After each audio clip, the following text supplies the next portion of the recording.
dentro do meio acadêmico, né? A gente recentemente tem um núcleo de apoio, ele é muito recente mesmo na história da UFP, mas que tem dado algum suporte, né, para os professores, bastante suporte para os alunos, né, ou para os estudantes da educação especial, e a gente precisa, na realidade, começar a pensar um pouco mais nisso, né, o direito que essas pessoas têm de ascender a um curso universitário e poder, na realidade, ser acolhido, né, de forma que são eles que têm que se adaptar ao sistema da universidade, é a universidade que tem que se adaptar a eles, né?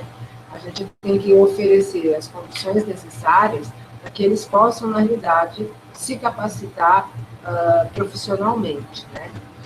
Então, eu acho que isso é uma coisa para a gente poder refletir um pouco. Na época em que eu era criança, o meu primeiro contato com uma criança com síndrome de Down foi nas relações pessoais, familiares. Eu tinha, minha mãe tinha, meus pais, né, tinha um grande amigo, que a esposa, na realidade, engravidou, uns 40, 45 anos de idade, e a gravidez dela foi uma gravidez de risco, e ela, na realidade, gerou uma criança com síndrome de Down, né? E o Tiago foi o meu primeiro contato, quando criança, com aquela outra criança que, na realidade, gerava, por parte da família e dos irmãos, né, alguns cuidados mais né, cuidados com a saúde, na realidade, eram questões muito específicas, né, porque ele tinha problema de coração, ele tinha uma série de doenças, não era só síndrome de Down, tinha uma questão de comprometimento de saúde, né? Ele teve que fazer vários cateterismos. Foi uma situação assim que a gente acompanhava daquela família, mas era uma família que tinha posses. Então essa criança, esse adolescente, esse jovem, ele foi muito bem cuidado ao longo do processo dele, né? De vida. Faleceu muito jovem, em decorrência do problema cardíaco. E aí é essa questão. Naquela época, essas crianças elas eram retiradas do contexto da escola, e ele, para poder se educar, ia para a PAI, né? E essa era a situação que a família, na realidade, tinha que se sujeitar, porque não havia a possibilidade, né, dessa criança ir para uma escola regular. E imagina-se que naquela época também a possibilidade de inserção dessas crianças, desses adolescentes, desses jovens no mercado de trabalho era quase nenhuma. Hoje em dia a gente já vê, né, jovens com síndrome de Down, que são chefes de cozinha, que trabalham, né, tem um instituto em São Paulo, o Instituto Down, que eles têm um café, eles têm um restaurante, eles são responsáveis, né, pela organização daquele espaço. Então, isso é uma questão para a gente pensar, né? Por exemplo, na Universidade Federal do Piauí, eu não tenho ideia se a gente tem algum aluno com síndrome de Down. Eu acho que não, nunca vi. Né? Durante esses 11 anos que eu trabalho na UFP, eu nunca vi nos corredores nenhum estudante com síndrome de Down. Né? Soube de um estudante com síndrome de Down, se não me engano, tinha sido aprovado alguns anos atrás, na Universidade de Goiás, numa das universidades de Goiás, para fazer o curso de licenciatura em Geografia. Eu achei isso muito interessante, né? E eu fiquei pensando, como é que seria esse aluno com síndrome de Down, esse estudante com síndrome de Down, dentro da geografia da UF? Como é que seria o nosso acolhimento? Como é que seria o nosso relacionamento com esse estudante, né?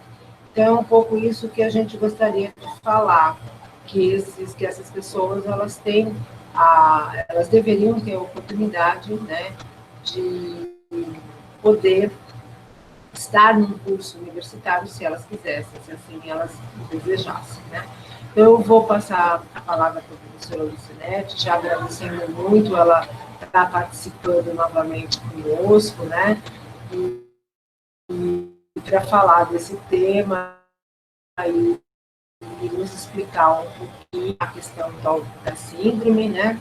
Mas também falar sobre essa questão, que para ela é uma questão muito cara, de falar sobre essa inserção das pessoas dentro do mundo acadêmico.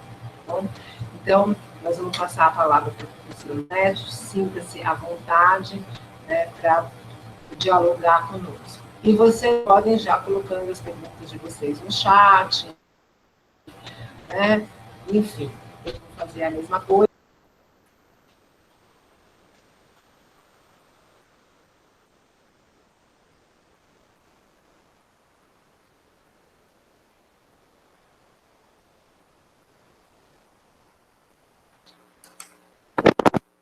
Oi. Sumiu a fala da professora Andréa. Alguém está me escutando? Eu estou, professora. Sim, estamos, professora. Pode falar. Tá. Tá. Então, boa noite, primeiramente, né? É um prazer estar aqui novamente com vocês, né? Eu não sei se tem alguém que não estava semana passada, né? Mas meu nome é Lucinete Lima, eu sou pedagoga. Já trabalhei na UFP, né, como professora substituta. Passei por alguns cursos, inclusive de geografia, com as disciplinas de sociologia da educação, filosofia da educação, né? Então conheci muitos alunos, né, das licenciaturas, dos primeiros períodos.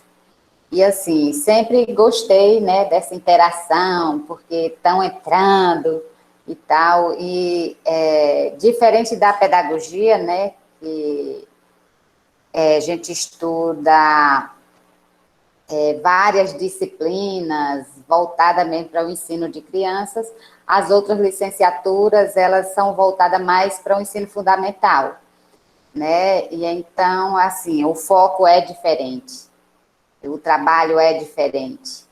E aí, assim, eu gostava sempre de iniciar a minha disciplina pedindo que os alunos fizessem algum trabalho em loco, né, nas escolas de educação infantil, de ensino fundamental, para eles sentirem um pouquinho o que o que o pedagogo passa nas séries iniciais, né, que é a base mesmo, né.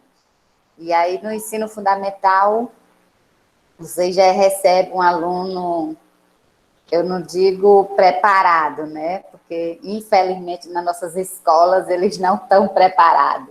Então, essa coisa da sala de aula sempre me envolveu bastante, né?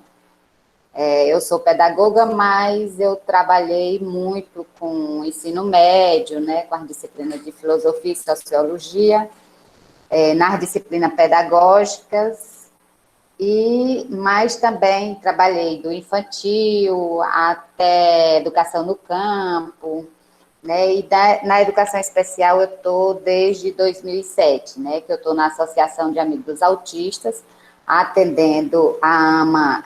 Quem assistiu a live da semana do dia 7 viu que a AMA ela atende autista, o foco principal dela é o autista.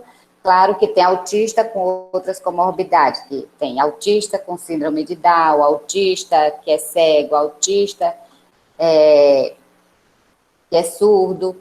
Então, assim, tem outras comorbidades, mas o foco principal é autista. E a síndrome de Down, eu me envolvi mais quando eu atendi um aluno, há algum tempo eu atendi um aluno com autismo e síndrome de Down. Bem severo, tanto o grau do autismo como da síndrome de Down dele, era bem severo, né? Um aluno que não adquiriu uma autonomia, ele é muito dependente, hoje ele está com uns 20 anos, mais ou menos, e assim, mas o trabalho é feito constantemente. E depois eu comecei a atender particular, né, tanto em domicílio, como também eu atendia na minha casa. Alguns alunos autistas, até que um dia surgiu uma mãe com uma criança com síndrome de Down, né, de 4 anos, e aí ela perguntou se eu não poderia atendê-la. E aí eu comecei a me envolver, até porque em uma das minhas disciplinas na UEMA, de Educação Especial, os alunos apresentaram um trabalho sobre a síndrome de Down e eu achei muito interessante, né? E aí eu aceitei o desafio. Ela, vamos fazer uma experiência. Você se dá tão bem atendendo o autista, vamos ver como é que você... como é que vai ser esse trabalho. Se não der certo, a gente tira. Aí eu, tá certo. Então, eu comecei a atender, era uma criança de 4 anos, a mãe fisioterapeuta, o pai, acho que ele trabalha numa empresa de táxi, acho que ele é taxista, alguma coisa assim, eu não sei bem o que o pai fazia, mas a mãe é fisioterapeuta. Essa criança tem uma irmã mais velha, né, e estudava em uma escola grande de Teresina, dessas mais rígida, né, que tem uma educação bem mais rigorosa. E estudava as duas, mas a escola, com o tempo, acabou dispensando a que tinha síndrome de Down, porque não estava conseguindo um bom desenvolvimento. E aí ela foi para uma escola menorzinha, e também não estava conseguindo fazer atividade nenhuma. Ela é atendida em uma instituição do Estado, né, tem um atendimento multiprofissional, mas na questão da escola ela não evoluía muito, ela era evoluída em muitas questões. A postura mesmo era muito boa, ela se comunicava mais por mímicas, né, por gestos, não falando, falava algumas coisas monossílabas, mas eu percebi que com a mãe ela se comunicava, ela falava, e até bem explicado, né?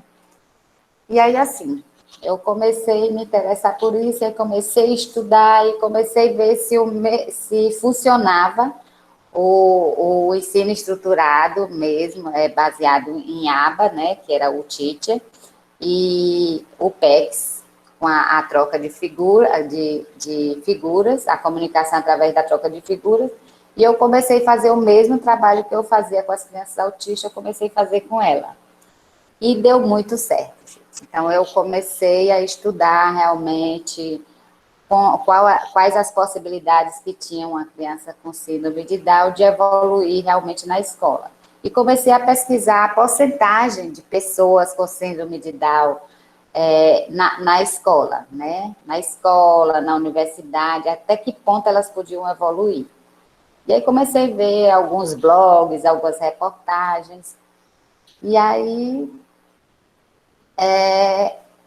o resultado foi belíssimo. Infelizmente eu vim embora, né, para Pernambuco e acabei sem atender essa aluna, mas até hoje eu tenho contato, eu confeccionei materiais para enviar para ela, indiquei alguns professores para atendê-la, mas aí infelizmente veio a pandemia e a mãe está desesperada, né? Mas aí vamos voltar um pouquinho sobre o que é a síndrome de Down. Eu sei que todo mundo sabe que é aquela criança, né, que tem o olhinho puxadinho, geralmente elas são gordinhas, baixinhas, muito engraçadas, sorridentes, muito carinhosas, né? Geralmente na escola, na família, elas são tratadas como um mascote, né?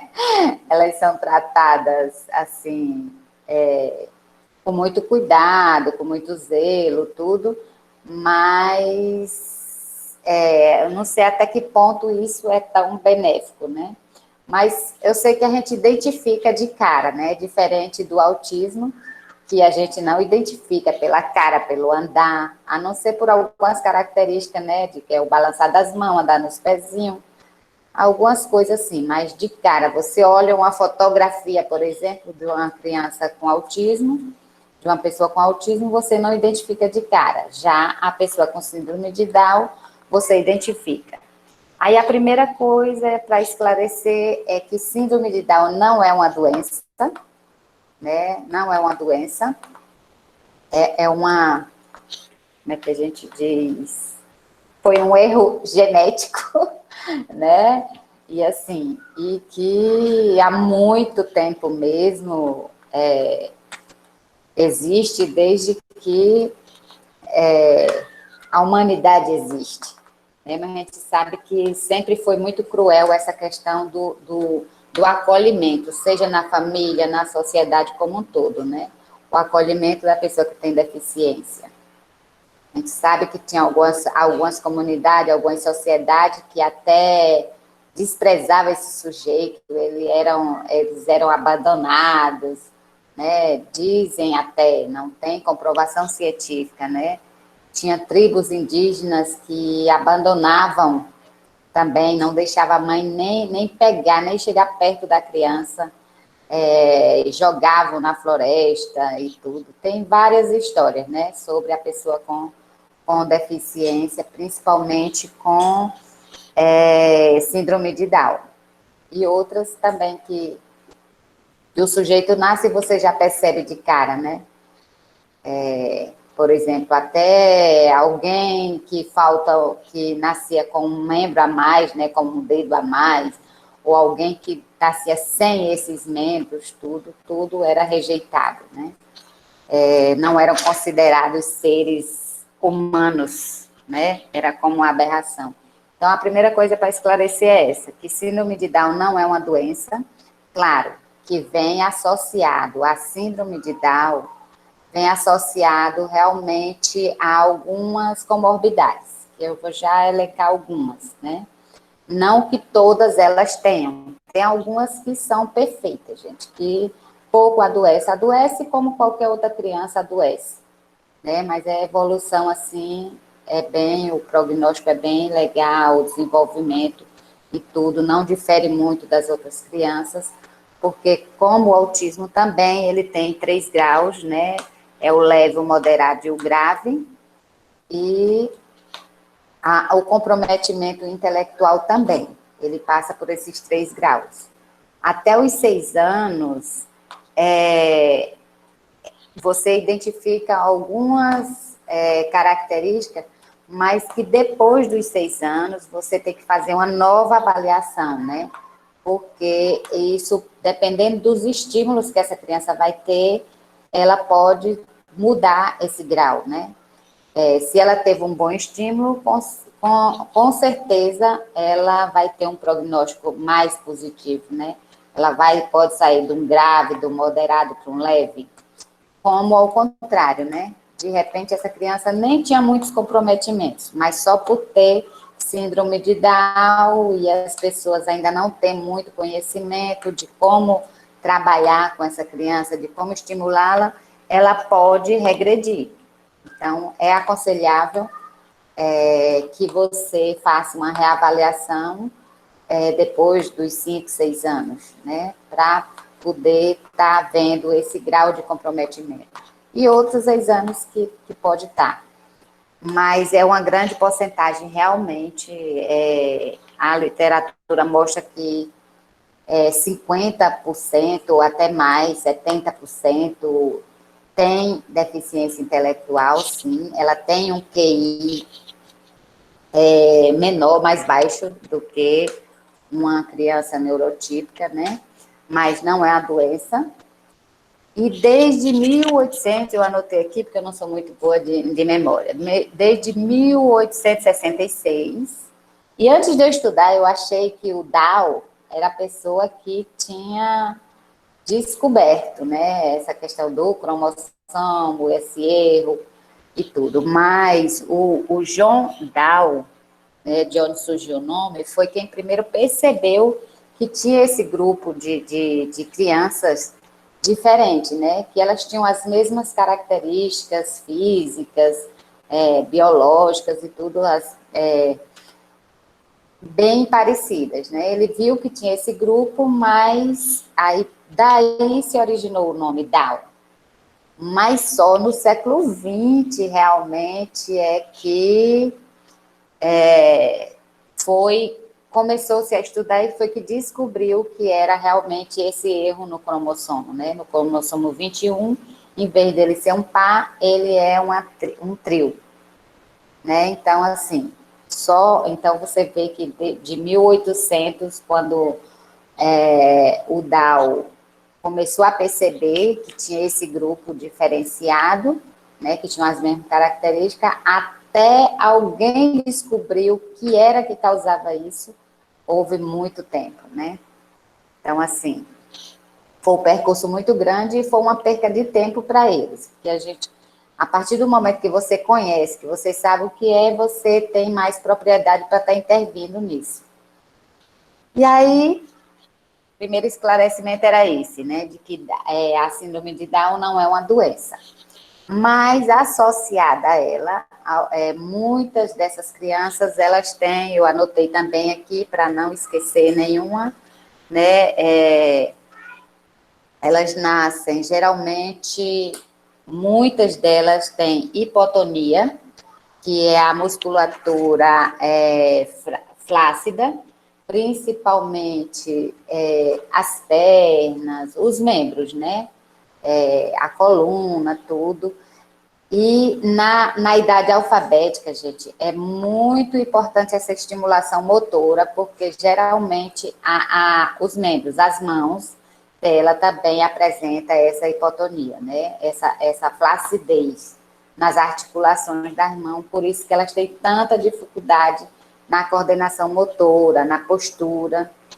Mas a criança que eu atendia, né, eu vou chamar ela de I, né, na criança I, que eu atendia, né, ela tinha uma postura maravilhosa, até pela mãe ser fisioterapeuta, então estimulava ela desde muito bebezinha, tudo, desde o nascimento, então ela estimulava muito, então essa questão da postura dela era maravilhosa, o sentar dela era muito lindo. Pena, eu nem fiz os slides, porque as lives estão sendo gravadas e eu não tenho autorização dessa mãe. Uma vez eu até pedi. E ela disse que, dependendo do objetivo, eu poderia estar mostrando essas fotos, mas eu não peguei formalmente. E assim, até que nos cursos que eu faço presenciais, geralmente eu mostro as fotos, mas só mostro e não dou acesso, né? E aí aqui, como vai ser gravada, por isso eu não fiz, não tive como mostrar, né? Para a gente mostrar essa evolução dela. Então, a postura dela, o sentar, maravilhoso, mas é uma exceção porque ela foi estimulada dentro de casa e também a instituição que ela frequenta, né? Ela frequenta o CIES, ou o CI, que é o Centro de Reabilitação Daniele Dias, né? Que é ali perto da maternidade Evangelina Rosa, e ela é atendida por uma equipe multiprofissional, de fisioterapeuta, psicopedagogo, psicólogos, fisioterapeutas, então ela tem todos esses atendimentos auxiliares. Mas a maioria apresenta essa hipotonia, uma quantidade bem grande, um percentual bem grande delas. Então, essa estimulação tem que ocorrer desde o nascimento, né? Já que a síndrome de Down, ela é identificada, hoje em dia, já é identificada até nos exames pré-natal, né? Numa ultrassonografia já dá para você saber, e outros exames também. Já dá para saber antes dela nascer que ela tem a síndrome de Down. Agora, a luta é para intervir nisso antes dela nascer, né? Mas ainda, infelizmente, ainda não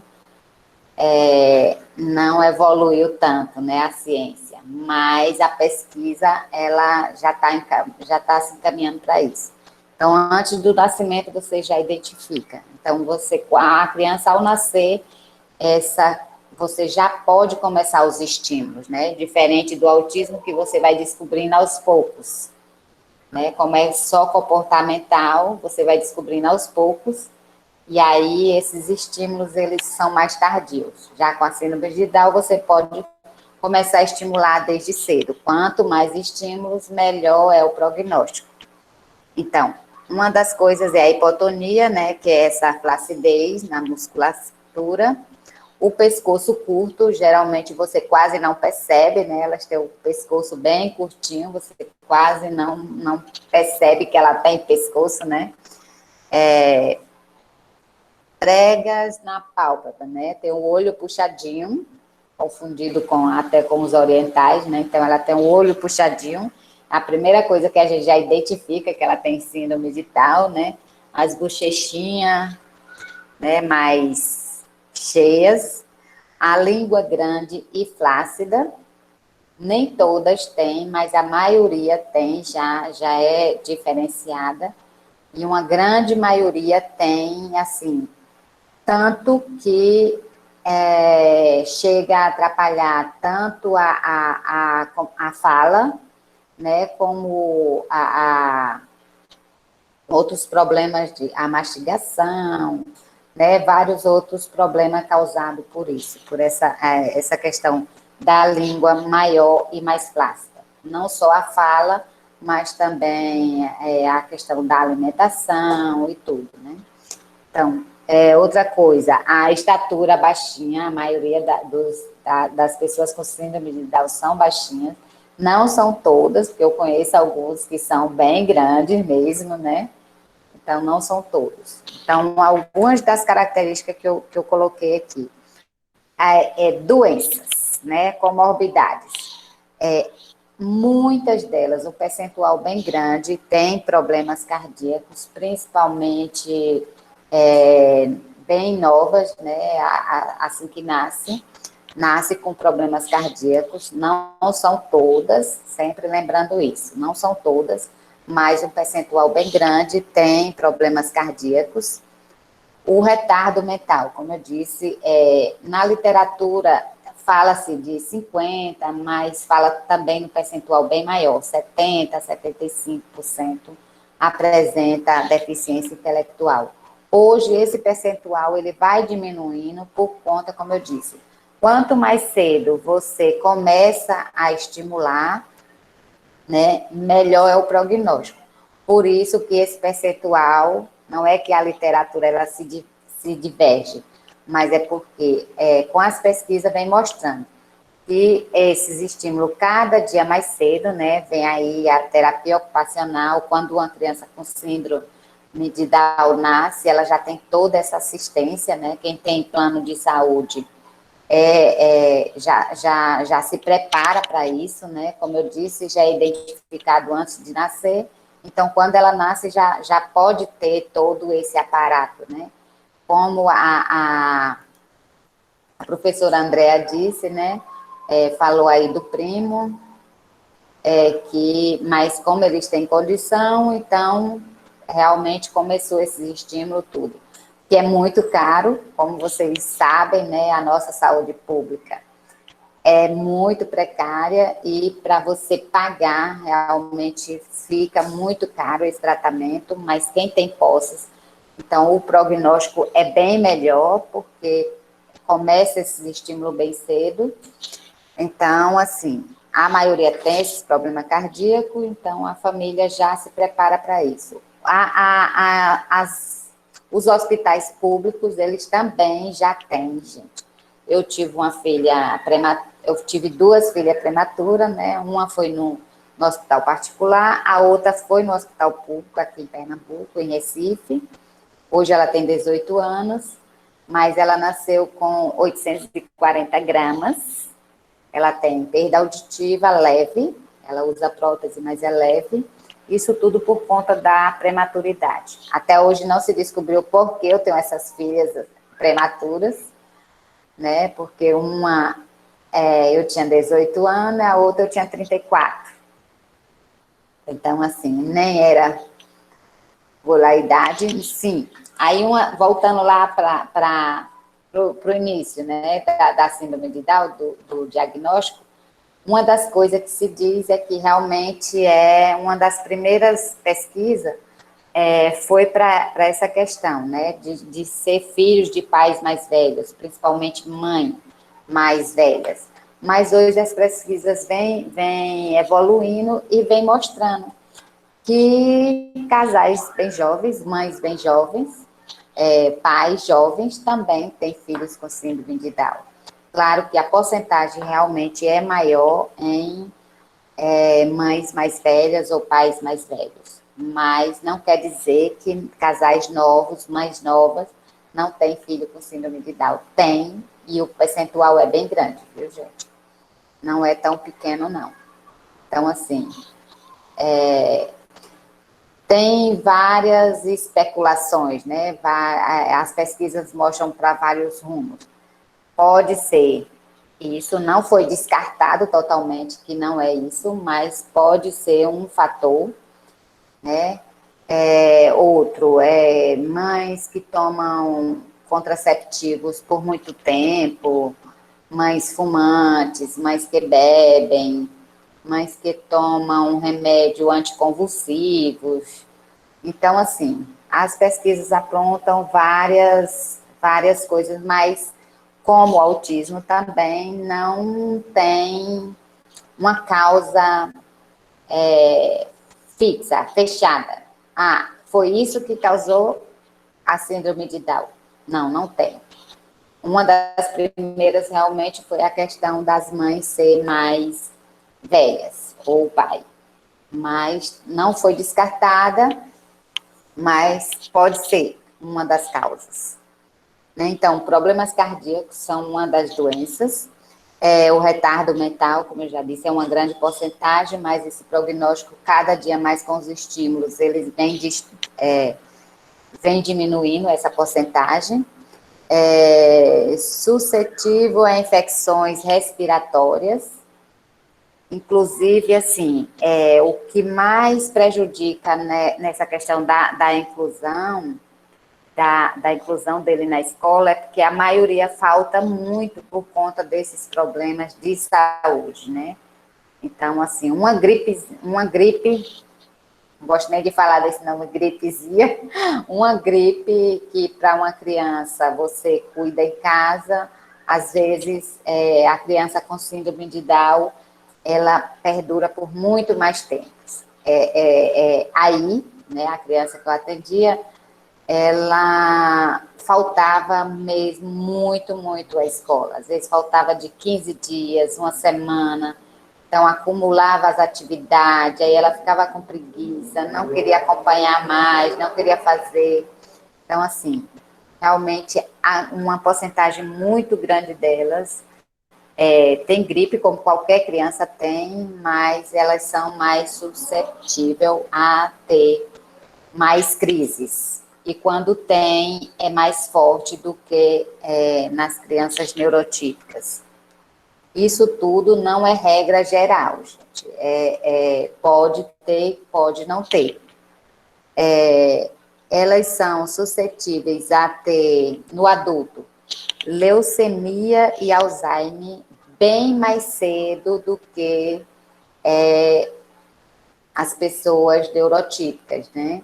Então, o Alzheimer, ele aparece em volta dos 60 anos, na síndrome de Down ele pode aparecer bem mais cedo. Uma coisa também que eu não sabia e aprendi nessas pesquisas e lendo sobre Alzheimer, porque a minha mãe teve Alzheimer, então eu lia muito mesmo, né, para acompanhá-la. E aí eu cheguei a ler isso, aí quando foi hoje eu fui procurar realmente essa informação. Eu lembrei que eu tinha lido isso há uns 10 anos atrás, mas aí eu fui confirmar e realmente eu achei que existe mesmo essa possibilidade. E aí, tudo isso vai depender de estímulos. Quanto mais cedo você começar os estímulos, menos problemas ela vai ter no seu desenvolvimento, né? Então, assim, Então, ficou bem claro, síndrome de Down não é uma doença, mas ela pode ter algumas dessas enfermidades como comorbidade, não faz parte da síndrome de Down. Então, mas a síndrome de Down mesmo não é a doença. O percentual é 1 para cada 700 nascidos, tem uma criança com síndrome de Down. Isso foi no censo de 2014. Eu anotei em algum lugar, não sei mais aonde foi, que tinha essa estatística, né, mundial, a cada 700, né, a cada 700 crianças. Então, é um percentual muito grande.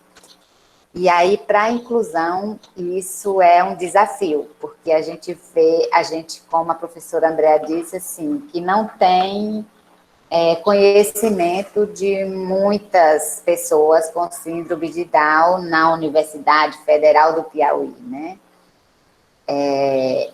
Eu também não tenho, e não tem estatísticas no Brasil, procurei muito mesmo, tanto em outros estudos como hoje, para essa live, eu procurei essas estatísticas. A mais nova que eu achei foi os dados de 2010, a questão da inclusão no ensino superior. E a estatística que eu achei, gente, eu achei assim um absurdo. No Brasil todinho só tem 74 pessoas com síndrome de Down no ensino superior, né? Já em pleno século XXI, né? Com todo o conhecimento que a gente tem, todo o avanço da ciência, e esses avanços da gente saber que quanto mais cedo você estimula a questão da inclusão, né? Há tanto tempo a gente falando, a gente pesquisando, a gente percebendo já essas possibilidades, que a pessoa com deficiência, ela tem sim muito mais possibilidade de se desenvolver junto com seus pares do que em instituições especiais, e a gente ainda tem esse percentual tão pequeno, né? E aí, isso tudo vai fazendo com que minha curiosidade aumente mais ainda, né? De estar pesquisando, de estar buscando alternativas. Eu orientei um TCC na UEMA, se eu não me engano. Eu era co-orientadora de uma aluna que estava pesquisando, né? A inclusão da pessoa com síndrome de Down. E, assim, a maioria delas, a maioria delas era atendida na APAE, que a APAE é a Associação de Pais e Amigos de Excepcionais, né? Que foi a segunda instituição a acolher as pessoas com síndrome de Down no Brasil. A primeira foi a Pestalozzi, não sei se alguém conhece a APAE, todo mundo escuta falar, né, conhece alguém que frequenta a APAE. Ela atende não só pessoa com síndrome de Down, mas ela atende também outras pessoas com deficiência, principalmente a deficiência intelectual, né? E o grande público dela, o maior público, é realmente a síndrome de Down, porque quem fundou ela foi mães, familiares, pais, né, de pessoas com síndrome de Down. Isso na década de 60. Mas antes da PAI, teve a Pestalozzi, em Teresina tem uma sede da Pestalozzi, que ela já foi nos anos 50, né, em 1952, 54, por aí, que ela foi fundada no Brasil e atendia pessoas com síndrome de Down e outras deficiências, né, principalmente as intelectuais. E a PAI já veio em 1962, 64, não lembro direito, mas foi na década de 60, né, e foi justamente para acolher esses sujeitos que que eram proibidos de frequentar os espaços públicos, e a escola nem pensar, né? Não existia escola para crianças excepcionais. Até aí, elas eram chamadas até de mongoloides, né, no início, porque elas pareciam muito com as pessoas da Mongólia, né? O rostinho redondo, o olhinho puxado, por isso originou-se isso, mas que depois, com o passar do tempo, foi tirado, depois ficou sendo deficiência mental, eles eram classificados como uma deficiência mental, e só nos anos 80, deixa eu ver se eu anotei aqui, não, já foi agora em 2000, deixa eu ver aqui, já em 2006, na Convenção Internacional dos Direitos Humanos, foi que mudou essa nomenclatura de deficiência mental, porque a deficiência intelectual, ela não é, a deficiência mental é uma coisa muito mais comprometida do que só os aspectos cognitivos, né?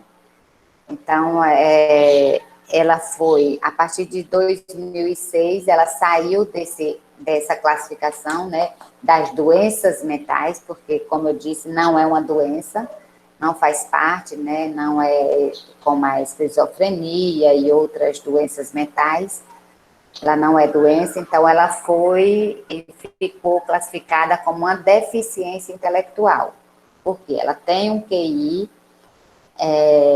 abaixo da pessoa neurotípica, mas não é uma doença. Então, por isso, a partir de 2006, passou de deficiência mental, passou a ser deficiência intelectual, porque o comprometimento não é mental, mas sim cognitivo.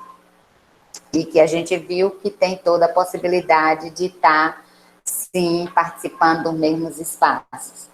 Então, por muito tempo, a criança com síndrome de Down, e até hoje, ela é atendida na PAI desde novinha, né?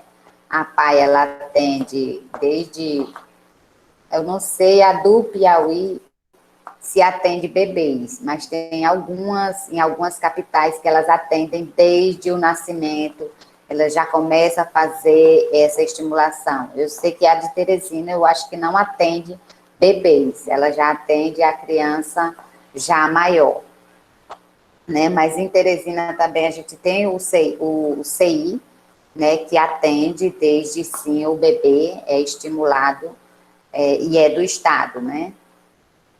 E assim, para que melhore esse prognóstico. Então, os profissionais que devem atender e devem acompanhar essa criança é o terapeuta ocupacional, o fisioterapeuta, o fonoaudiólogo, o psicólogo.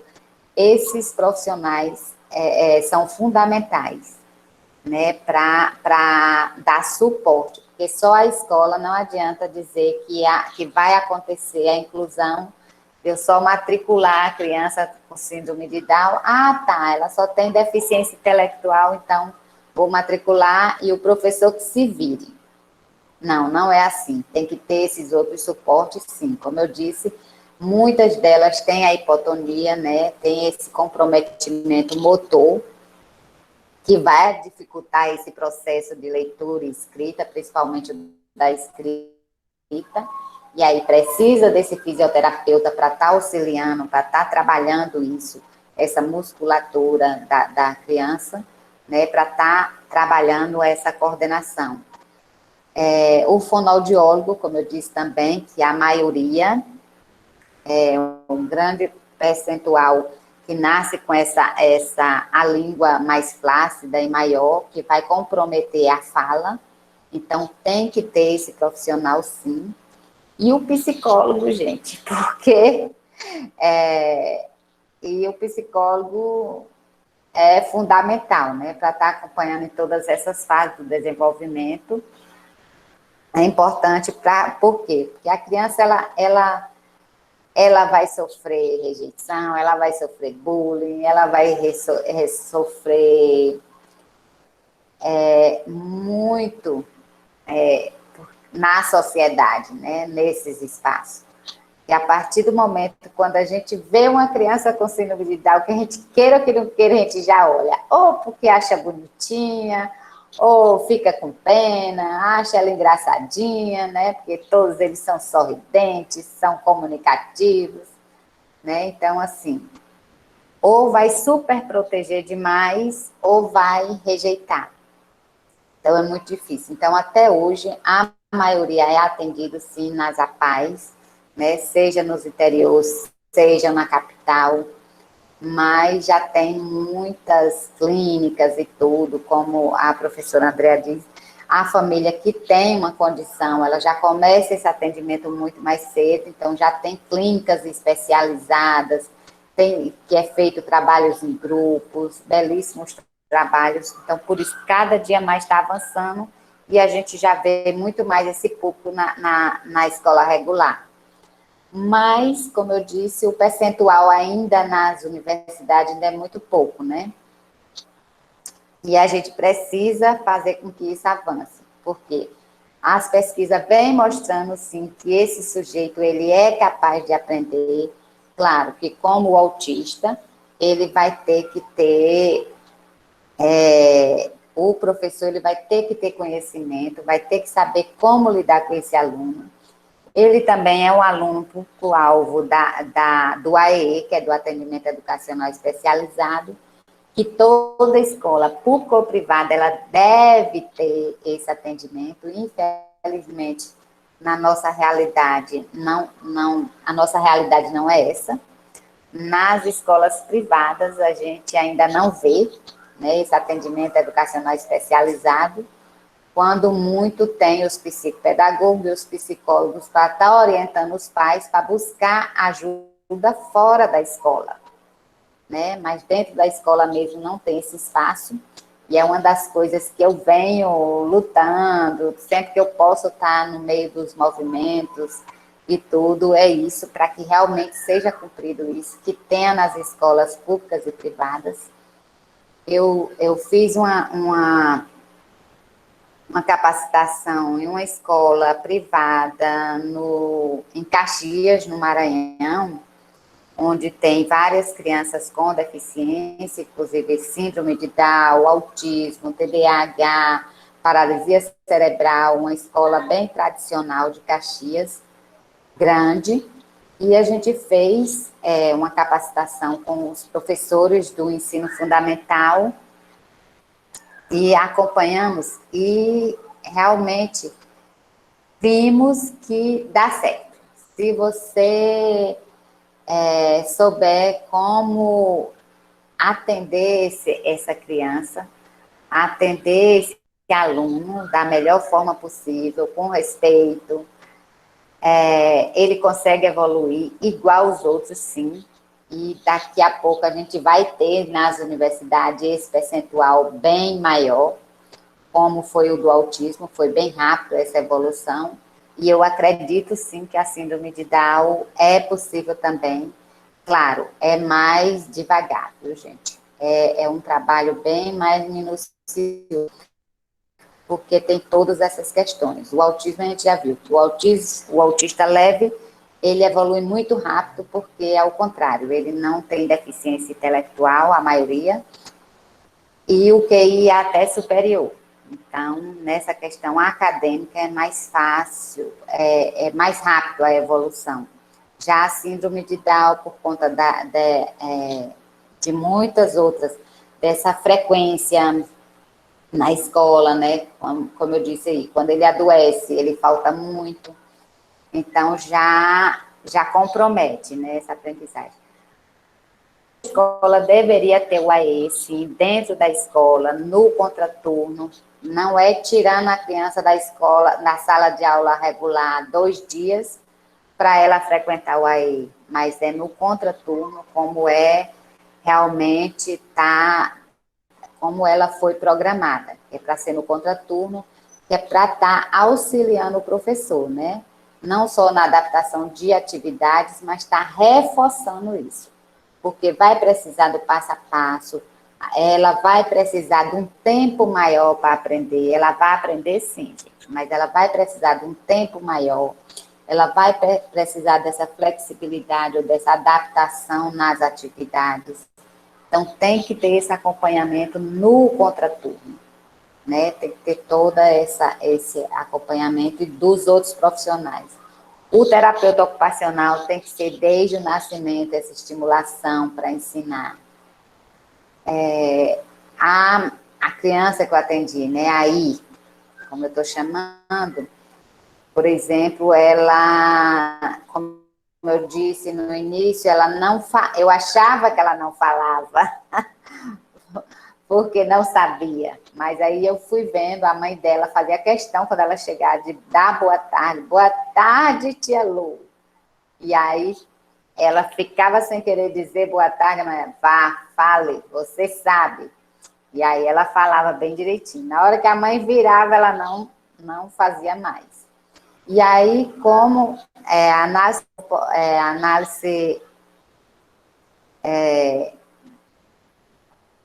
ABA, né? Análise do comportamento aplicado, a gente aprende que a gente tem que ver o porquê, né? Por que aquela criança não fala?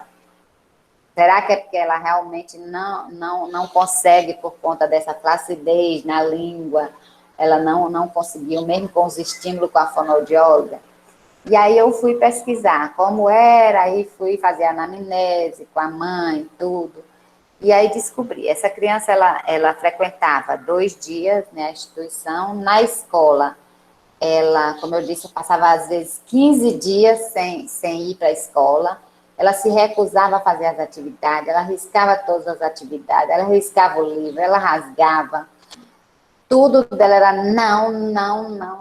Ela não aceitava o sim de jeito nenhum. Mesmo quando ela queria uma coisa, a gente oferecia água, ela fazia não. Mesmo que ela pegasse o copo, bebesse a água, ela ficava não. Só sabia dizer o não. E aí eu fui ver, e ela gostava muito de brincar de se esconder. Gente, se piscasse o olho quando eu via, eu atendia ela dentro, na minha casa. E aí, quando eu vi, ela queria se esconder até de trás da geladeira, dentro do guarda-roupa, debaixo da cama. Então, assim, eu fui descobrir, ela ficava muito com os avós, com as avós. E a avó passava a tarde todinha brincando com ela, tudo, e assim. E fazia tudo como a maioria das avós, gente, fazia tudo que a criança queria. Então, assim, e se ela queria água, ela fazia Aí já sabiam que era água, já traziam a água. Ela, nha. Aí já sabiam que ela queria comer. Então, como eu disse, tudo era gesto e as pessoas aceitavam. A única pessoa que não aceitava por gesto era a mãe. Mas a mãe é uma pessoa que trabalha de domingo a domingo, ela faz capacitações fora e tudo, assim, não tinha muito tempo realmente de estar acompanhando com frequência. E aí isso acabava, como eu disse no início, prejudicando esse desenvolvimento dela, da criança, né? Mas eu fui percebendo, fui trabalhando isso e fui conversando. Precisa dessa parceria muito grande com a família. Pedi para a avó vir, as avós virem, porque ela passava a semana na casa de uma e o fim de semana na casa da outra. Então, assim, a irmã dela é um pouco mais velha, também tratava como um bebê, acho que como a boneca dela. Então, foi um trabalho bem minucioso, que eu comecei a trabalhar com a família, os avós, pedia para eles vir, pelo menos uma das avós, a que ficava durante a semana veio, e aí me deu o WhatsApp, e aí eu ficava orientando ela como é que deveria, até as brincadeiras como é que deveria ser, e que a rotina diária, né, de fazer as atividades, como eu atendia ela 3 vezes na semana, atendia 2 vezes ela sozinha, 2 a 3 horas por dia, 3 vezes na semana. E um desses dias eu atendia ela junto com outra criança autista, da mesma idade. E aí, como foi boa essa evolução, gente? Porque eu fazia o trabalho dela individualizado e no dia que eu atendia ela com o outro, no início, assim, os dois brigavam demais, porque o outro também era filho único, autista, tinha 4 anos também. Ficava muito com os avós também, com o pai. E os dois muito, assim, individualistas. Então, eu comecei a trabalhar os dois juntos, como serviu o exemplo de um para o outro.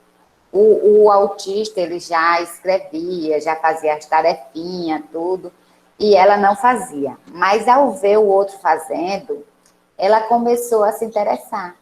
E aí ela via ele fazendo, ficava olhando, e aí foi isso que foi interessando, foi interessando ela fazer. Ela fazia, então no dia que ela estava com ele, ela fazia. E aí eu comecei a trabalhar isso, então você faz, né?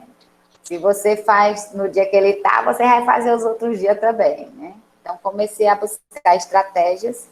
E aí, no final, ela começou em bem pouco tempo, gente. Acho que com um mês, eu atendendo 3 atendimentos por semana, ela já estava fazendo todas as atividades da escola. Então, ela já trazia as atividades que dos dias que ela não vinha para o atendimento, e a gente conseguiu todas as atividades em dias.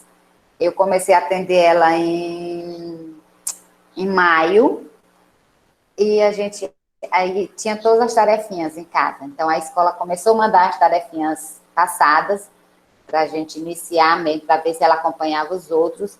E quando foi em junho, ela já estava acompanhando todas as outras crianças. Eu tenho vídeos, tenho fotos de toda essa evolução, né? Só não pude, infelizmente, mostrar aqui, para vocês verem que realmente funcionou. Então, foi por isso que me interessou mais de realmente pesquisar e ver outras pesquisas e tudo. E aí comecei a ver que realmente dá certo, dependendo dos estímulos.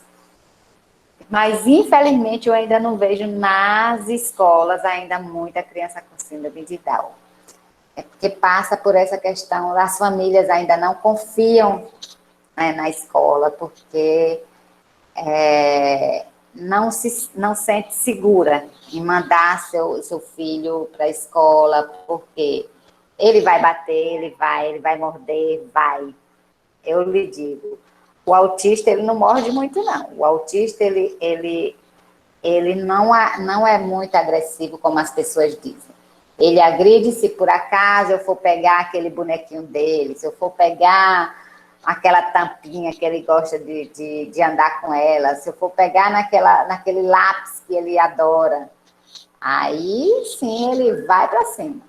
E a pessoa com síndrome de Down, a maioria que eu pesquisei, que eu olhei, que eu acompanhei e tudo, eles vão em cima mesmo, eles mordem, gostam de morder, de bater, que é brincadeira. Então, é necessário que tenha, sim, o professor de apoio para estar na sala de aula com o professor por conta disso, né? Para estar ajudando mesmo nessa questão comportamental, né? De estimular, porque o professor não vai dar conta, gente. Porque se você virar, ele não faz. Mas se você estiver perto, estimulando, ele faz. É mais devagar sim. Então, o professor, ele tem que flexibilizar essa atividade. Não dar um desenho para ele fazer enquanto os outros estão fazendo lá as continhas de matemática. Não. Ele vai fazer as continhas de matemática. Ele vai precisar de um tempo maior, ele vai precisar de trabalhar com material concreto, muitas vezes, e tudo. Então, ele vai precisar desse atendimento educacional especializado, sim, no contraturno. Seja em casa, seja na escola, mas ele tem que ter, sim, esse reforço, né? Que a gente não chama de reforço, mas é aquele reforço que as outras crianças têm que ter, sim, e não estão dando conta, que a mãe vai, trabalha o dia todo, não tem tempo de acompanhar a tarefa, e ela vai para o professor de reforço, ou o reforço vem até sua casa. Então, é fundamental, só que a criança com síndrome de Down, a criança autista, ela vai precisar desse atendimento 1 a 1. Não dá para levar para uma escolinha de reforço onde tem 10 crianças, né? Tem que ser esse atendimento individualizado mesmo, né? Para estar fazendo, tanto ajudando nas como fazendo outras atividades para desenvolver aquelas habilidades que ela não desenvolveu dentro da sala de aula, né? Mas que consegue, e que o prognóstico, se tiver esse atendimento nas salas de aula, desde a educação infantil, é de que realmente daqui a alguns anos a gente tenha muitas pessoas, muitos alunos com síndrome de Down nas academias, sim. E, assim, outra coisa que acontece muito na adolescência é a questão das relações, né? Como eu disse, a pessoa com síndrome de Down, a criança, o adolescente, ele é muito carinhoso, ele é muito afetuoso. E gosta de abraçar, gosta de beijar. Então, muitos professores acham difícil essa questão, né? Porque quando eles abraçam, é muito forte, a outra criança chora. E aí, na adolescência, né? Aí vem a puberdade, vem a questão da masturbação.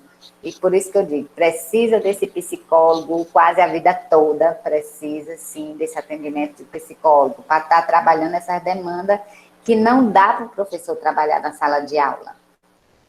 E aí, se tiver todo esse suporte, com certeza a gente vai conseguir vencer esses obstáculos na sala de aula. Agora, tem que ter esses apoios. Então, na adolescência, aí vem toda essa questão, né, da puberdade, toda esses conflitos, né, e eles têm todos os desejos que qualquer outra pessoa tem, de namorar, de casar, de ter sua família, de trabalhar, de fazer a universidade, eles têm sim. Mas, infelizmente, a sociedade acaba podando-os, né? E cortando as asas, né? Cortando aquele seu sonho. E é possível sim, contanto que ele tem esse atendimento. E aí, essa fase da adolescência é fundamental que tenha esse acompanhamento para que o professor realmente consiga fazer um trabalho legal. O déficit de atenção aumenta nessa idade, né, na adolescência, como qualquer outro adolescente.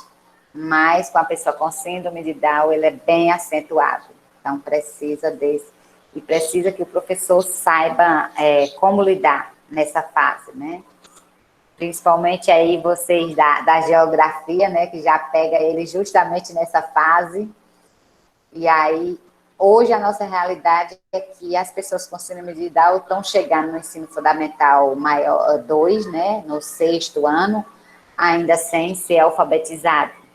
E aí, o que é que aquele sujeito vai na sala de aula? Eu realmente não vejo muito sentido um adolescente que não está alfabetizado acompanhar seus pares só porque é lei, ele foi matriculado, não pode ser reprovado e ele tem que estar com seus pares. Mas que sentido tem, gente, no nosso sistema de ensino, que é aula de 50 em 50 diferente, é uma aula diferente, e aquele aluno, ele vai estar fazendo o quê? Que sentido tem ele estar pintando ali? Mesmo que ele tenha o auxiliar, né? Que sentido tem ele estar ali naquela sala de aula onde os outros estão trabalhando temas bem complexos, conteúdos bem complexos, e ele está lá pintando? Tem sentido? Aí realmente não tem nenhum nem Eu estou falando aqui realmente da inclusão, quando ela começa lá da base. E acredito mesmo nela, que ela dá certo, sim, e mais contanto que ela tenha essa base. Hoje, a realidade de hoje, com crianças sem estar alfabetizada, matriculada com adolescentes, só para estar convivendo com seus pares, não é nesse espaço que ela deveria estar, não. Com certeza aí não é inclusão. Mas aquela que é trabalhada desde cedo, ela tem sim possibilidade de fazer um curso profissionalizante e vem mostrando aí os resultados que a professora Andréa falou, né? Você vê em reportagens, os blogs aí e tudo, que eles hoje têm empresas e comandam muito bem, gente. Comandam muito bem. Hoje tem muitos adolescentes que as empresas são obrigadas a contratar, né?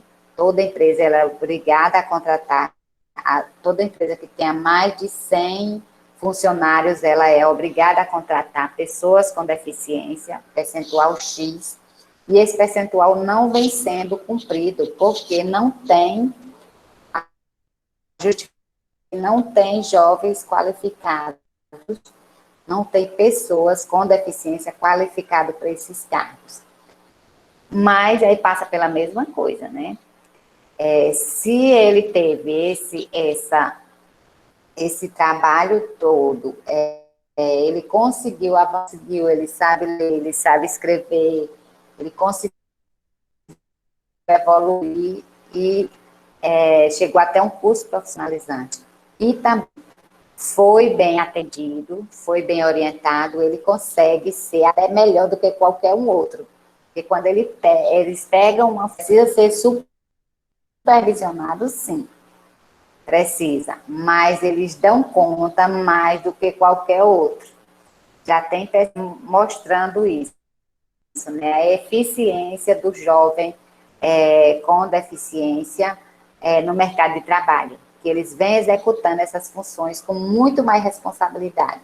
Só falta realmente, se for um problema muito grave mesmo, se ele estiver doente, sem condições mesmo de ir, porque senão eles não aceitam. Eles cumprem horário muito mais do que outros adolescentes, do que outros jovens. E assim, eles vêm mostrando essa eficiência. Tem empresas aí, eu vi, de pessoas, eu não sei se foi São Paulo, não lembro agora o local, né? Que criaram uma empresa só com funcionários com síndrome de Down, né? E eles vêm dando conta tudo, em todos os aspectos, né?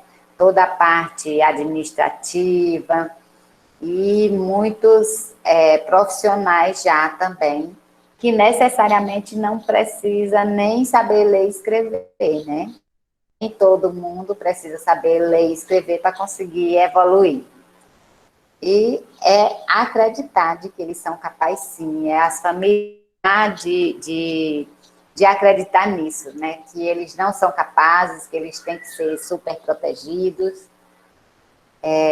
de ficar inseguro ao mandar para a escola. Tem sim que fazer um trabalho em conjunto com a escola, tem que exigir sim da escola, tem que exigir do poder público esses espaços e que favoreça realmente essa formação, né, como qualquer outro sujeito. Deixa eu ver o que foi que eu anotei mais. Eu não sei se a gente já vai para as perguntas, gente, porque já está ficando meio cansativo, né? Tudo que eu tinha anotado, e aí fica meio chato sem um bate e volta, né? Estou sentindo falta disso. A professora Andréa está aí. Tati.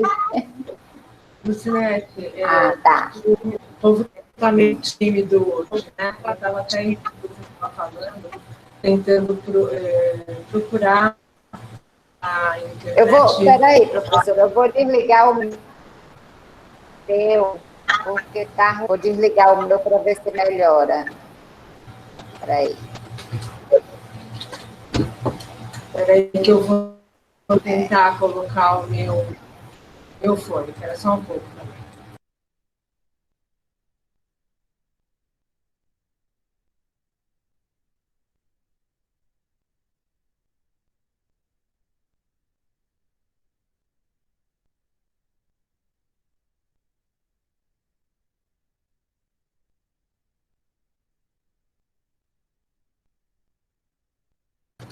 Melhorou agora?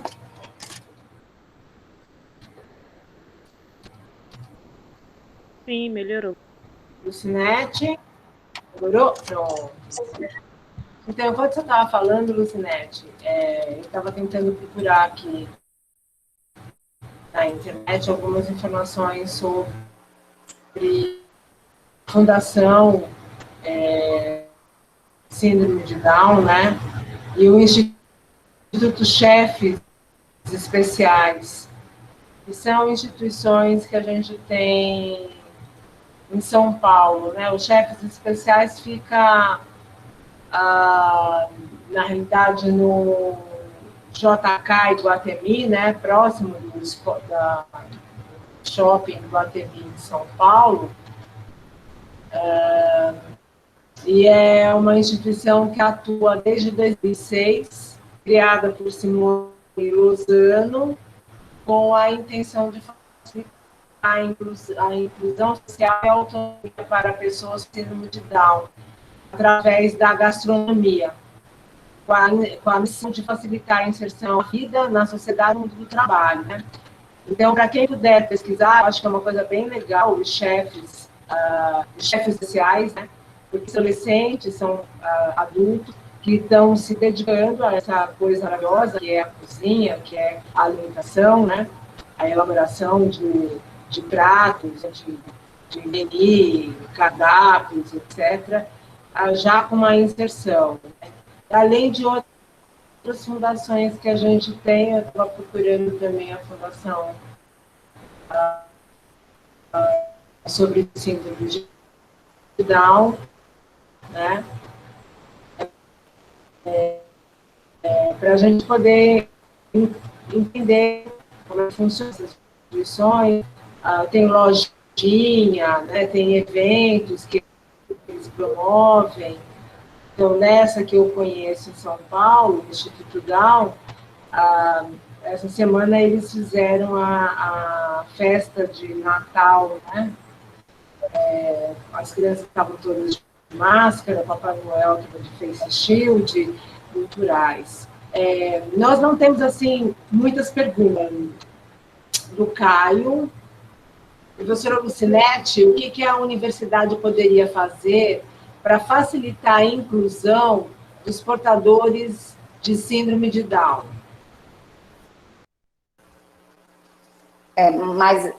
Boa noite, Caio. Vê, aí mais lá embaixo, o Breno disse, boa noite. Com esse dado que a senhora trouxe de que os alunos com síndrome de Down não chegam ao ensino fundamental 2, como a universidade poderia alcançar esse grupo? Realmente, foi uma das coisas até que eu falei, né? Que agora, no momento, eu não vejo muita possibilidade, porque a nossa realidade é essa. Tanto na escola pública como privada, não tem um grande público ainda que chegue ao ensino médio realmente com condições de concorrer ao Enem, tudo, como avançou com o autismo, né? Ainda não. Mas as pesquisas cada vez mais de que eles são capazes sim, e já tem um grupo bem grande já no ensino fundamental 2. Até então, no ensino... Eu queria até entender um pouco mais, né, essa sua situação, porque eu não sei se isso é uma questão regional, se isso está relacionado aqui ao Piauí, que é uma coisa que realmente eu não vi nas escolas nas quais as minhas filhas estudaram, crianças com síndrome de Down, mas eu em São Paulo, em 2001, 2002, trabalhava em escola particular e nós tínhamos crianças com síndrome de Down já no ensino regular. Né? Uma delas foi minha aluna, conseguiu se formar no antigo oitava série, ainda era oitava série naquela época, e Natália, hoje em dia, retornou à escola para trabalhar na biblioteca da escola na qual ela estudou. Né? Se tratava de uma escola de elite, era uma escola de período integral, escola de elite no município de Cotia, e não era assim tão difícil você achar em São Paulo, já naquela época, as escolas particulares, especialmente, com crianças com deficiência. Dei aula nessa mesma escola para crianças com síndrome de Asperger, dei aula nessa escola para uma criança surda, né? A gente tinha crianças com síndrome de Tourette, e isso estou falando no início dos anos 2000. Me assustou muito quando eu vim de São Paulo para cá e encontrei uma realidade em Teresina completamente distinta da que eu tinha nas escolas particulares nas quais eu trabalhei em São Paulo. Aqui realmente eu não encontrava. Encontrei um aluno com deficiência física, no diocesano, e encontrei uma criança com deficiência intelectual no Dom Bosco. Né? Mas nas outras escolas nas quais minhas filhas estudaram, e as que eu frequentava, realmente eu me perguntava onde estavam essas crianças. Né? E eu fico me perguntando se isso não é uma coisa mais regional, uma coisa ainda aqui, né, no Nordeste, ou especificamente aqui em Teresina, ou aqui no Piauí.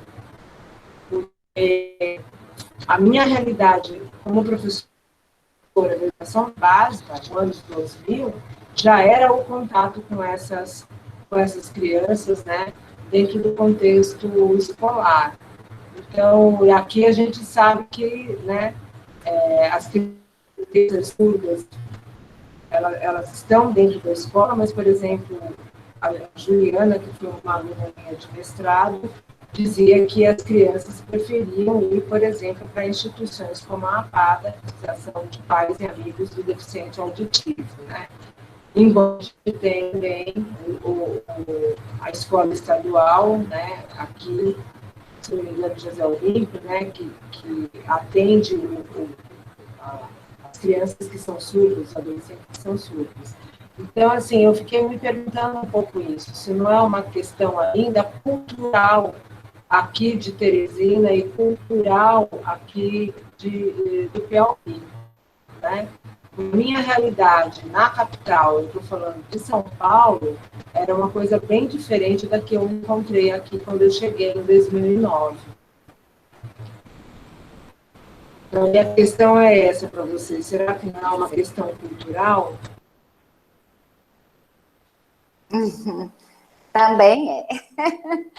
Porque essa parte de muitos grupos de professores de vários estados, do Brasil todo. Agora mesmo eu estou fazendo parte de um grupo, eu fiz um curso na Universidade de São Carlos agora, né? A gente concluiu agora em novembro, e aí tinha umas pessoas de Portugal que estão nesse grupo. E aí a gente está fazendo uma live, né? Vai começar essa semana, e aí eu faço parte desses grupos todo, e a realidade, assim, no Brasil é cruel, mas já tem uns estados bem avançados, Rio, São Paulo, já tem umas escolas mesmo, que como a gente ainda tem nas públicas, você vê mesmo nos trabalhos que você busca, nos artigos e tudo, é que elas estão matriculadas no ensino fundamental 2, mas alfabetizadas. Por quê? Como eu frisei bem desde o início da minha fala, precisa de todo esse acompanhamento auxiliar por fora, né? do fisioterapeuta, do terapeuta ocupacional, do fonoaudiólogo, do psicólogo, e infelizmente não se tem. Desse atendimento educacional especializado, 1 para 1 mesmo, porque se for 2, você só consegue fazer se for, assim, algumas atividades, porque outras tem que ser aquele trabalho bem específico. E quem é que, na escola pública, o AEE, o professor é encarregado de 30, 40 alunos. Ele atende cada aluno 40 minutos, 1 a 2 vezes por semana só. Então, não vem evoluindo muito, infelizmente. Agora, já tem muita escola privada. Então, eu fico pensando se isso não significa a gente pensar, né, repensar o papel da escola e a própria escola, né? Você tem razão, numa sala que tem 40, 50 alunos, né? Eu não falei o contexto da escola que eu trabalhei. Essa escola tinha, no máximo, 400 alunos do ensino fundamental ao ensino médio, né? As nossas salas, o número máximo de alunos por sala eram 20 alunos. E no caso da educação infantil e educação fundamental, todas as salas tinham 2 professores, o professor e o professor auxiliar, né? Então, obviamente, no contexto de trabalho com estudantes, né, com necessidade, com deficiência, se torna mais adequado. A gente não tinha sala de atendimento especializado, mas porque a gente tinha na escola, como eu falei, 2 professores por sala, né? E uma sala de aula que não é uma sala de aula igual à nossa. Ela é uma sala de aula que funcionava como salas ambientes, né? Então, você tinha tudo dentro da sala de aula, né? Do computador, a bancada para experiência, todos os materiais. Então, realmente, eu acho que é uma outra situação. O Caio pergunta aqui o que poderíamos fazer com alunos para que essas pessoas se sintam integradas na turma, né? No caso da gente receber, eu estou entendendo assim a pergunta do Caio, no caso da gente receber alunos, né, com deficiência dentro da universidade, e mais especificamente, né, alunos, por exemplo, estudantes com síndrome de Down, que nós poderíamos fazer para que houvesse uma maior interação, né, entre nós e o aluno com síndrome de Down? O mesmo trabalho que se faz com o autista tem que ser também com a síndrome de Down ou outra deficiência, né? Essa flexibilização realmente no currículo, né, do aluno, aquele atendimento especializado mesmo, né? Flexibilizar as atividades, trabalhar com as metodologias ativas, que hoje está bem falada, né, que são os trabalhos em grupo, uma forma diferente dele demonstrar o que aprendeu, um ensinar o passo a passo. Esse aluno ele vai precisar de uma atenção mais específica, ele vai precisar de um atendimento desse professor, não sei, em outro horário, uma atenção maior desse professor, né, um acolhimento maior. E trabalhar com essas metodologias que envolva todos os alunos, né, a educação colaborativa, que ele consegue, sim, dar conta, como eu disse, eles são muito responsáveis, sim, são capazes de fazer, o que eles precisam é de uma atenção mais específica, né, e dessa adaptação.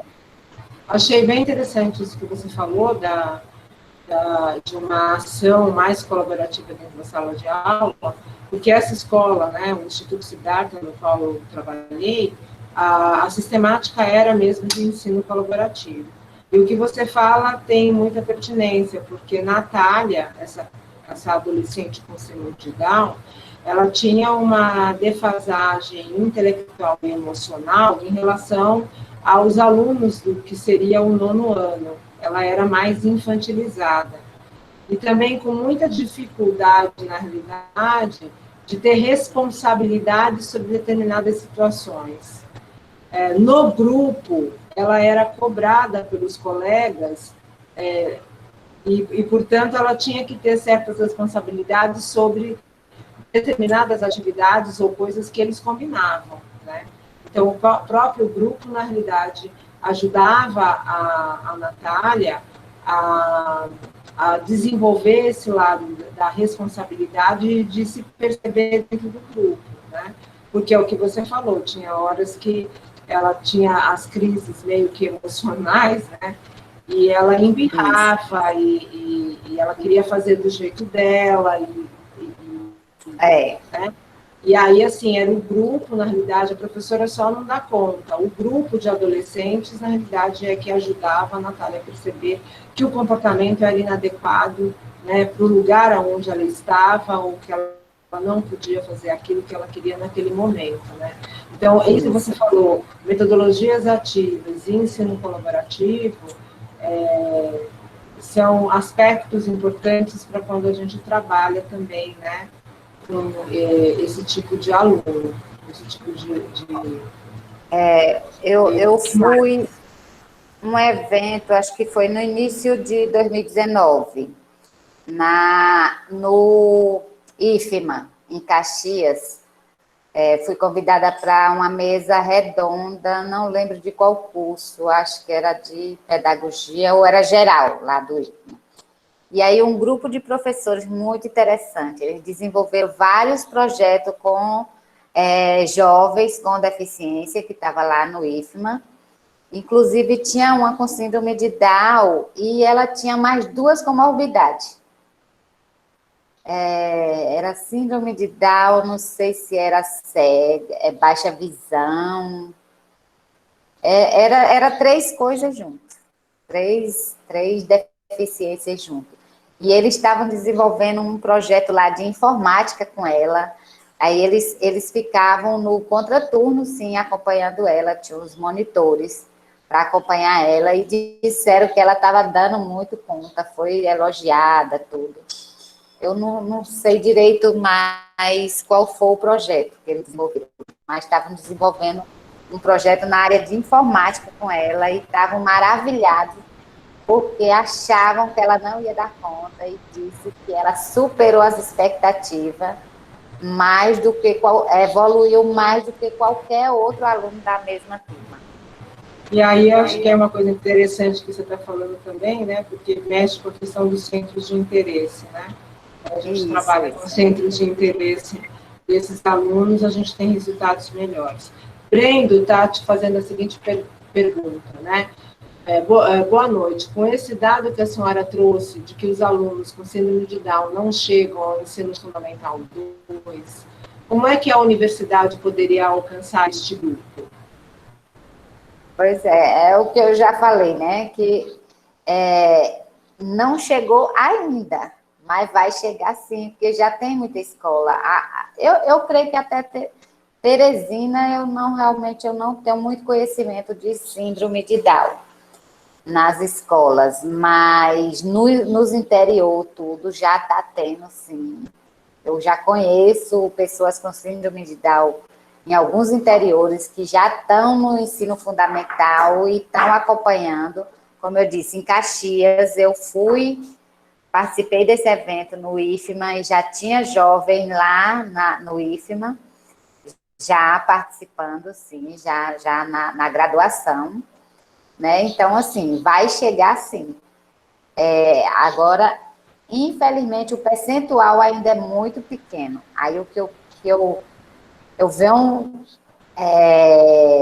batendo na mesma tecla é isso, que tem que ser um trabalho mesmo de base, né? Tem que começar mesmo, que o professor tem que acreditar, a família tem que acreditar e tem que começar a ler mesmo lá do infantil. Saber que eles têm possibilidade, sim, né? De estar mesmo, de chegar até a academia. Eu acho que a outra coisa que dificulta muito isso que você está falando é a forma como a gente também estabelece os nossos estágios supervisionados, né? porque não sei se é essa a pergunta que o Breno vai por esse caminho. Porque quando você faz pedagogia, o seu estágio supervisionado pode até ser feito em instituições como a AMA, como a APAE, mas para quem é professor especialista, né, que é professor de geografia, a gente sempre está voltado o estágio para as escolas regulares, né? Então, a gente perde a oportunidade de aprender, né, com os professores também, que são os professores polivalentes, né, que a gente chamaria de polivalentes, professores da pedagogia, as estratégias, muitas vezes, do trabalho com essas crianças, né, com esses adolescentes. E entender a possibilidade, né, da aprendizagem afetiva, né, então, pensar em questões, né, postas, né, pelo Valon, né, e por outros pedagogos, né, de que também é importante, dentro da situação da aprendizagem, especialmente para essas crianças, a questão do afeto, né, que eu acho que é onde, na realidade, a gente consegue conquistar, consegue chegar, né? Não é o conteúdo só em si, tem uma questão de uma relação interpessoal onde o afeto é algo que é importante para se estabelecer, né? A primeira coisa que tem que fazer, né, realmente é isso. O professor criar esse vínculo mesmo com o aluno, né, e perceber, conhecer seu aluno, saber as possibilidades dele, saber os limites e trabalhar em cima disso. Janiele te pergunta o seguinte: caso os pais queiram voltar o aluno para uma série anterior, a escola... não, peraí, ela faz duas perguntas, vou fazer as duas. A primeira pergunta que ela faz é se a escola pode pedir aos pais, a escola pode pedir aos pais que busquem esse profissionais, caso a instituição não ofereça. Eu acho que o que ela está perguntando é o professor de apoio. Qual é de quem é o direito, né? A escola, se a escola não tem um profissional, a escola pode exigir, pode pedir que o pai traga o profissional? Isso é pertinente? A segunda questão, caso os pais queiram que o aluno retroceda para uma série anterior, a escola deve aceitar a decisão familiar ou ela deve agir de acordo com a lei? Então, são duas questões que ela coloca que entram, eu acho, numa questão de legislação e uma questão ética. Primeiro, se a escola, na realidade, pode exigir ou pode pedir para o pai que ele leve o profissional para a instituição, caso ela não possa oferecer. Ao contrário. E a segunda questão, se, na realidade, se os pais acham que a criança não se desenvolveu, não teve uma aprendizagem adequada, não se desenvolveu aquilo que deveria. Os pais podem pedir para a escola reprovar o aluno? Assim, legalmente, o aluno ele pode estar 2 anos a menos ou 2 anos mais avançado, no caso dos altas habilidades superdotados. Eles podem avançar até 2 anos, como quem tem a deficiência intelectual ou outra, ele pode ser matriculado até 2 anos de diferença de seus pares. É legal mesmo isso, tá? Na LDB, a questão legal mesmo.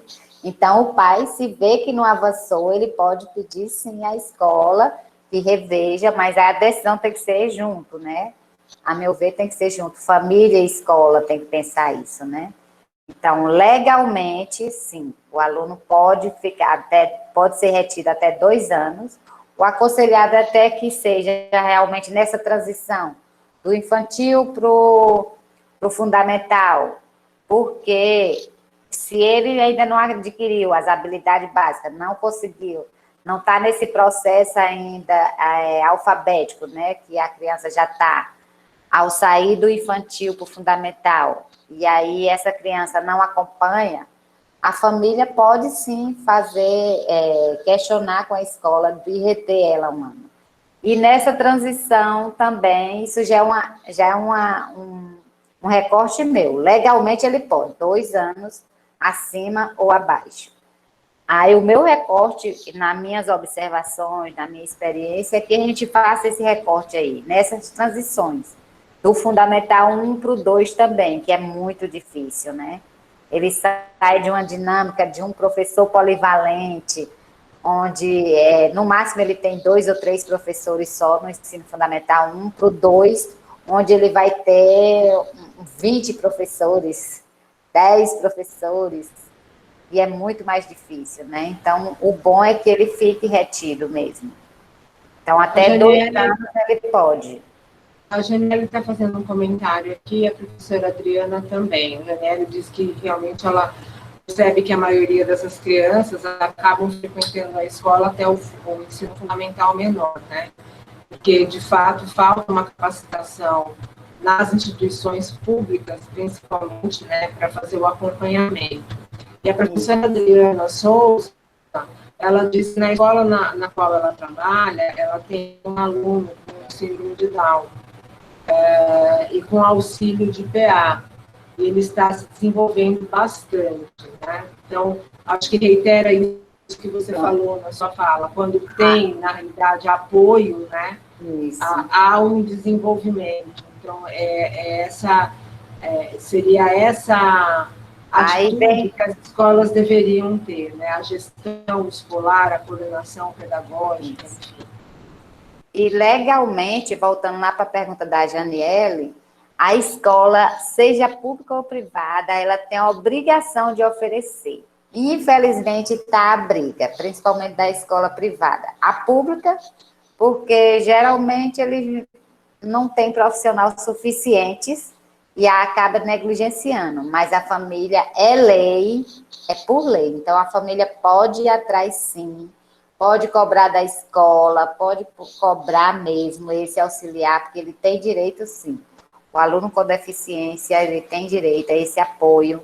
E aí, claro, tem que ter um laudo médico, tem que ter o parecer de psicólogos, tem que ter os pareceres, né? De que ele precisa realmente desse apoio. Tanto quanto o autista, tudo. E aí, na escola privada, aí está a confusão aí, a briga. Quem paga esse profissional? Quem tem que oferecer esse profissional é a escola. E aí tem escola que cobra dos pais. É ilegal cobrar dos pais. Ele não pode cobrar 1 centavo a mais. Aí por isso que a escola acaba dispensando esse aluno, não aceita a matrícula desse aluno, evitando o problema. Tem muitas escolas, professora, o que é também ilegal, né? O que é ilegal. Embora com essa nova resolução que foi baixada, né, pelo governo federal, nós vamos ter que entrar numa luta aí, porque se volta, né, se retorna a ideia de escolas especiais. De escolas especiais. E a gente vê que é um retrocesso, né? Principalmente para a criança pequena. É como eu lhe disse, os adultos eles estão desassistidos, realmente, e os adolescentes. Porque qual é a mãe que vai... Quando a gente busca a secretaria para saber o que fazer com o aluno não alfabetizado no ensino fundamental 2, aí a secretaria joga a bola para a família. Ah, mas tem o EJA. Mas a gente sabe a nossa realidade do EJA, né?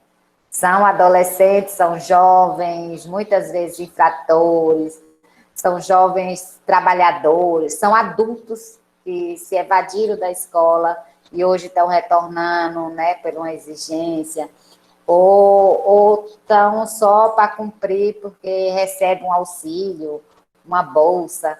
E aí, qual é a família que vai matricular seu filho adolescente, diga-se de passagem, inocente, né?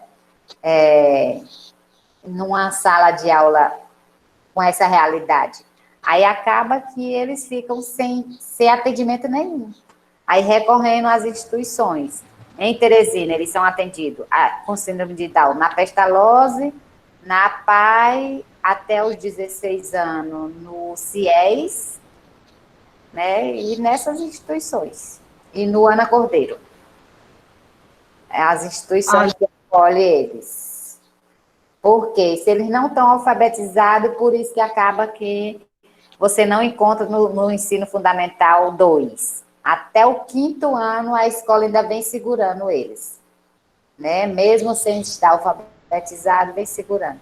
Mas se for feito um trabalhinho, professora, como vem mostrando aí as pesquisas, e nas escolas privadas que estão tendo esse trabalho mesmo, e até em algumas escolas públicas que vêm promovendo essa inclusão realmente, vem mostrando que eles estão conseguindo evoluir, estão sendo matriculados já tem muitos no ensino médio. É porque, infelizmente, a gente não tem estatística formal. Quando vem sair o censo, os dados do censo, 5 anos depois, quando vem disponibilizar esses dados para a gente. Por isso que eu não tenho dados de hoje.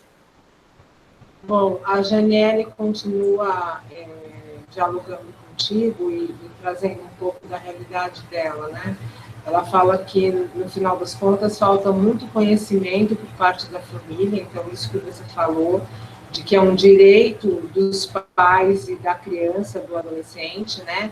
Às vezes a família desconhece a LDB, desconhece o direito e, portanto, ficam desassistidas. Ela ainda fala que muitas vezes sem condições para levar a criança a esses profissionais, professor sem capacitação para essa especialidade, salas superlotadas. Então, a gente tem uma condição realmente, né, social bastante difícil, e que, no final das contas, a sensação muitas vezes que a gente tem, que tudo também recai nas costas do professor, né? Um professor que não teve uma capacitação, porque o currículo dele não abordou essa temática, principalmente dos professores especialistas. Não há disciplina dentro da graduação de geografia que dê conta, né, dessa questão, dessa temática, e no final das contas o professor é aquele que vai receber o aluno e que tem que se virar nos 30 para poder, na realidade, tentar, né, essa inclusão. E que a gente sabe que na maioria das escolas isso não ocorre talvez uma integração, mas a inclusão ainda está longe de ocorrer. O Caio agradece a sua resposta, a Janiele ainda rebate, falando, né, nesse período de aulas remotas, o que me dificultou quanto ao repasse do ensino para o meu aluno com Down foi a parceria e a dedicação por parte da família, né, onde não houve retorno. Né? Não houve retorno. Eu estou atendendo 7 crianças, né, autistas, de forma remota, e aí, assim, a dificuldade, só de 7, mas como tem gêmeos, são 6 famílias, né? Só 2 me deram retorno, e a gente tem até amanhã para entregar os relatórios à secretaria. Eu já fiz vários apelos, que a gente tem os grupinhos, né, fechados, como eu falei na semana passada, e fiz vários apelos e tudo, mostrando para elas a necessidade delas darem esse retorno para a gente, porque a AMA, ela funciona com os convênios, com o Estado, as prefeituras. Então, a gente tem que dar essa devolutiva, né? E elas não dão, gente. Nem sabendo que corre o risco da AMA não fechar o convênio, porque não teve o retorno e tal. Está muito difícil mesmo de conseguir.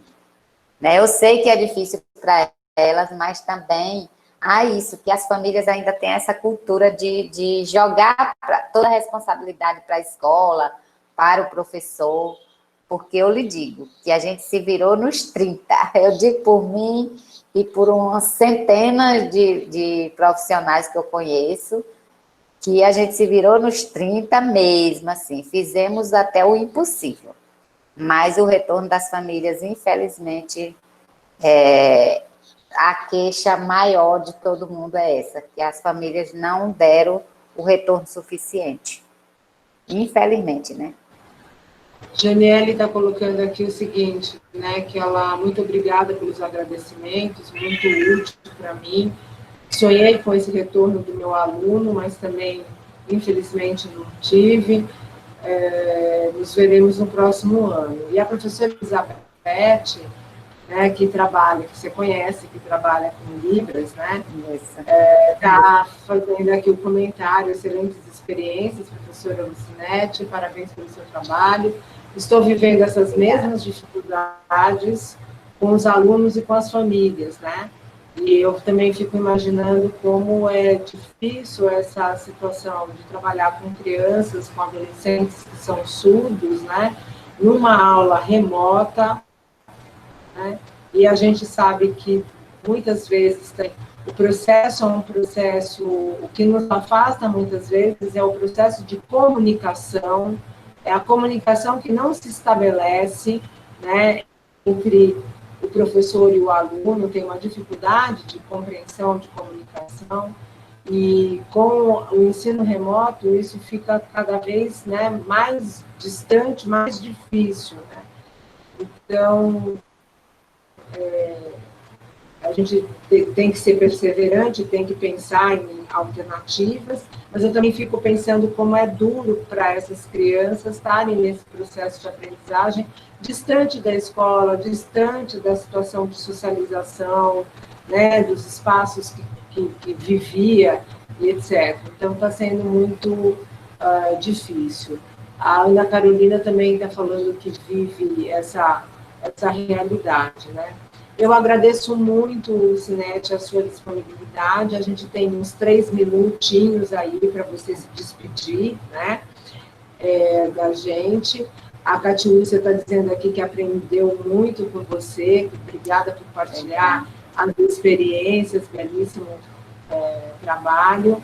E, então, eu vou deixar a fala para você finalizar, né, o nosso encontro, já agradecendo aos alunos e a todos que estiveram presentes hoje aqui. O nosso grupo fica alternando, variando, nós temos 142 inscritos, hoje a gente teve uma média de 52 pessoas presentes na sala, né? Mas eu espero que a gente vá fortalecendo esses encontros e que a gente vá aumentando, né, a quantidade de pessoas que possam ter empatia, né, por essa questão, e que a gente possa nos fortalecer para barrar essa resolução do governo federal e permitir que as crianças possam ter acesso à vida na escola regular, né? Então, muito obrigada, a fala é sua. Eu novamente agradecer, né, pela oportunidade, que é muito bom mesmo. Como diz Paulo Freire, você aprende, você sabe que aprendeu, né, quando você ensina. E quando você ensina, você aprende. Né? Então, isso é uma troca de experiência, não estou ensinando nada a ninguém, né? Estou trocando experiências. Você vê que eu conto muito do que eu vejo também os colegas fazendo, né? Além de realmente ler muito. E é isso, com as famílias a gente tem que permanecer incentivando elas, mostrando que sim, porque muitas até elas não acreditam também nesse potencial, né? A gente sempre foi mostrado para elas que o filho com deficiência não chegaria muito longe. Então, muitas dessas famílias nem acreditam que vai chegar. Então, faz parte da nossa vivência, é o nosso papel, realmente, de continuar incentivando essas famílias, mostrando que eles são capazes, sim, né? Eles são produtivos, sim, e que com essa parceria, a família, a escola, a sociedade, a gente consegue, sim, e eles vencem. E reforçar essa rotina diária mesmo, deles estarem fazendo as atividades. Quem ainda não encerrou os atendimentos, reforcem essa necessidade, porque as outras crianças, elas estão tendo que dar a devolutiva, queira ou não queira, porque senão elas vão ser reprovadas, e aí eles vão ficar em mais desvantagem se não acompanharem, né? Então, é fundamental de que eles tenham essa rotina de fazer as atividades, que não precisa passar 3 horas, mas meia horinha, 20 minutos, e vai aumentando, vai sendo gradativo, mas que tem que ter essa rotina, né? Tem que reforçar para as famílias da importância deles estarem acompanhando, estar fazendo as atividades, estar estimulando, né? E é isso, só tenho a agradecer mesmo a todos vocês, e continue estudando, acreditando. Na internet tem muito material bom, mas a gente tem que ter o cuidado, porque mais importante do que o material é saber utilizá-lo, é saber avaliar esse aluno, saber em que momento, né? Saber graduar essas atividades. É mais importante do que a atividade em si. E eu vou reforçar a sua fala, a minha experiência com síndrome de Down, com as crianças com síndrome de Down, mostra que, como eu falei, a questão da afetividade, que o caminho passa pela questão artística.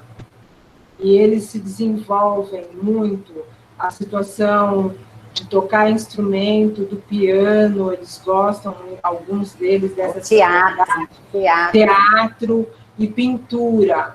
São coisas que eles se destacam, né? Então, a dança também. Então, são essas áreas que a gente precisa, né, esses conhecimentos, esses campos de conhecimento, esses saberes, que precisam, na realidade, estar dentro das salas de aula, dentro da escola, né?